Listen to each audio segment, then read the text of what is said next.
சிறுகாலே வந்துன்னை சேவித்து உன் பொற்றாமரையடியே போற்றும் போருள் கேளாய். பெற்றம்மேயுத்தன்னம் குலத்தில் பிறந்து நீ குற்றேவளங்களை கொள்ளாமல் போகாது. இற்றை பழை கொள்வான் அன்றுகான் கோவிந்தா. எற்றைக்கும் ஏழேழு பிறவிக்கும் உந்தன்னோடோத்தமே யாவோம் உனக்கே நாமால் செய்வோம். மற்றை நாம் காமங்கள் மாற்றேலோரெம்பாவாய். తిరుప్పావైలోని 23, 28, 29 పాసురాలు ఈ గ్రంథానికి ప్రాణం లాంటివి. ఏ మహర్షులు జ్ఞానులు కోరలేని అద్భుతమైన వరం కోరిన మధుర భక్తులు మన అమాయకులైన గొల్లపడుచులకు గోపికలు. వారు కోరేది సిరి సంపదలు సౌఖ్యాలు కాదు, పునర్జన్మ చక్రం నుండి మోక్షం కానే కాదు, శ్రీకృష్ణ సౌఖ్యమే వారు కోరేది.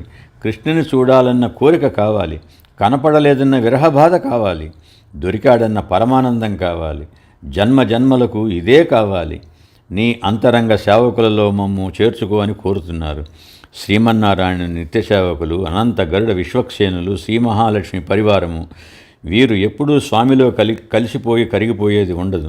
స్వామికి నిత్యము ఎదురుగానే ఉండి వారి మధురమును సేవించుకుంటూ ఉండే అనన్య భక్తిగల సేవకులు. తమకు భగవానుని నిత్యము చూసే మధురానుభవము, సదా అనుభవించే నిత్యముక్తి కావాలి. సుకుమారులం, చిన్నపిల్లలం అయినప్పటికీ చలిలో చాలా చీకటిలో వచ్చి నిన్ను సేవించాము అని అంటున్నారు. సిట్రం సిరుకాలై అనగా 3 విధములైన వేళలు. తామసులై సంసారమున మునిగి తేలుతూ మేల్కొనే వారి వేళ కాలై అంటారు. వర్ణాశ్రమములు ఆచరించు వారు మేల్కొనే వేళలను సిరుకాలే అని అంటారు. భగవద్విరహంలో నిద్రపట్టక గోపికలు మేల్కొనే వేళను సిట్రం సిరుకాలై అని అంటున్నారు. శ్రీకృష్ణుడు ఉదయించిన రేపల్లెలో మన పగలు వారికి రాత్రి, వారి రాత్రి మనకు పగలు. బంగారు తామర పువ్వుల వంటి నీ పాదములకు మంగళాశాసనం చేశాము. గోపికలు శ్రీపాదములకు మంగళం పాడుట తమకు పరమ ప్రయోజనమని భావించినారు. ఆ శ్రీపాదములు సుఖముగా నుండే వారికి కావాలను. ఇక్కడ భగవానుని చరణాలు అన్న దానికి చాలా అర్థాలు ఉన్నాయి. ఉచ్చరించే మంత్రము లేక తిరునామమే చరణం అనగా సర్వ అవయములలో పాదములే విష్ణుమూర్తికి సంకేతముగా చెప్పబడినవి. ఆయన కన్నులు సూర్యచంద్రులు, ముఖము అగ్ని, వాక్కు ఇంద్రుడు, ప్రాణమున వాయువు, నాభియందు అంతరిక్షము, శిరస్సునందు సత్యలోకమైన బ్రహ్మపదము. ఈ విధంగా పురుష సూక్తంలో ప్రతి అవయవానికి ఒక దేవత ఉన్నది. ఈ సర్వ అవయవముల్లోని నాడులన్నీ పాదములలో కలుస్తాయి.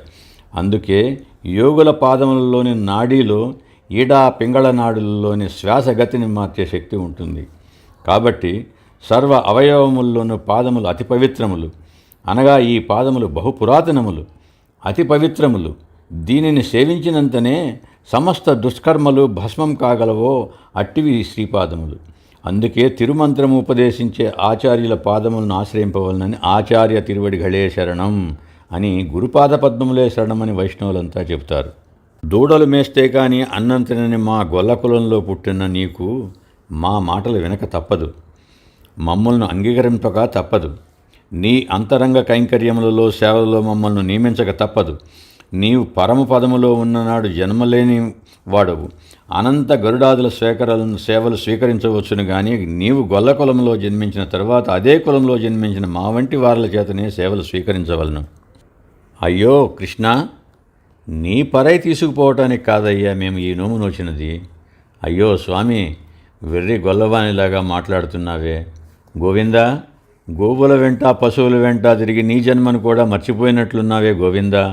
మా స్వభావమును కించిత్తు కూడా గ్రహించలేకపోయావా స్వామి? ఇంత తెల్లవారుజామునే లేచి నీ భవనానికి వచ్చి కావలి వారిని లేపి, యశోద నంద బలరాములను లేపి, నీలాదేవిని నిన్ను లేపి మంగళాశాసనం చేసి మా మొర నీ వద్ద విన్నవించింది ఈ పరై తీసుకువెళ్ళడానికి కాదయ్యా గోవింద. ఇంతకాలము మేము పర అనుసున్నది ఊరివారికి మా మీద అపోహలు కలగకుండా ఉండవలనని ఆ విధంగా ఒక సాకుగా పలికాము. కానీ మేము కోరేది ఈ పర కాదు. ప్రియుని వద్ద ప్రియురాలు తన ప్రేమను వెల్లడించున్నప్పుడు హృదయంలోని భావాన్ని సూటిగా వివరించలేకపోవును. అంత మాత్రం గ్రహించలేవా గోవింద? అంటూ గోపికలు తమ రహస్యమును దాచి లాభం లేదని, మొదటికే మోసం వచ్చునని తమ మనోగతమును పూర్తిగా వెల్లడి చేయుచున్నారు. అప్పుడు శ్రీకృష్ణ పరమాత్మ, సరే, మీరు చెప్పిన మాటల వలన లోకులకు ఎంత అర్థమైందో నాకు అంతే అర్థమైంది. మీరు ఏది స్పష్టంగా చెప్పక నన్ను బాధ పెట్టినారు. సరే కానిండు, నా అంతరంగ కైంకర్యంలోని అనినారు కదా, అది అయినా పూర్తిగా విడమర్చి చెప్పండి అని అడిగాడు. అప్పుడు గోపికలందరూ, ఏనాటికి 7 జన్మలకును నీతోనే సంబంధం కలవారే ఉండాలి, నీకే మేము దాస్యం చేయాలి, అందుకే ఈ ధనుర్మాస వ్రతం అనుష్ఠించాము తండ్రి. నీవు పరమపదములోనే ఉండుగాక, లేక ఈ లోకంలో అవతరించినా సరే మాకేమీ అభ్యంతరం లేదు. నీవు ఎక్కడ ఉంటే అక్కడ మేము నీతో సంబంధం కలగారని ఉండాలి. నీవు జన్మరహితుడివై పరమపదమున ఉన్నను, జన్మమెత్తి ఈ లోకములో ఉన్నను మా అమ్మ శ్రీ మహాలక్ష్మి ఎట్లు నిన్ను విడుకయుండునో మేము కూడా అట్లే ఉండవలెను. భగవానునికే సర్వకాల సర్వావస్థలయందు అవిచ్ఛిన్నమైన సేవ చేయుచు, ఆ సేవ కూడా వాని కొరకే చేయించుకున్నాడని భావించుచూ ఉండడమే తమకు పురుషార్థమని గోపికలు తమ వ్రతఫలమును ఇందులో వివరించారు. ఇట్లు గోపికలు తమ హృదయమును ఆవిష్కరించవలని, తమ వ్రత సమాప్తం చేసుకొనుచు మనము కూడా అట్లే ఆచరింపవలనని, ఈ పాశ్రమను స్పష్టముగా పరమ పురుషార్థమును ఎట్లు పొందవలనో వివరించినారు.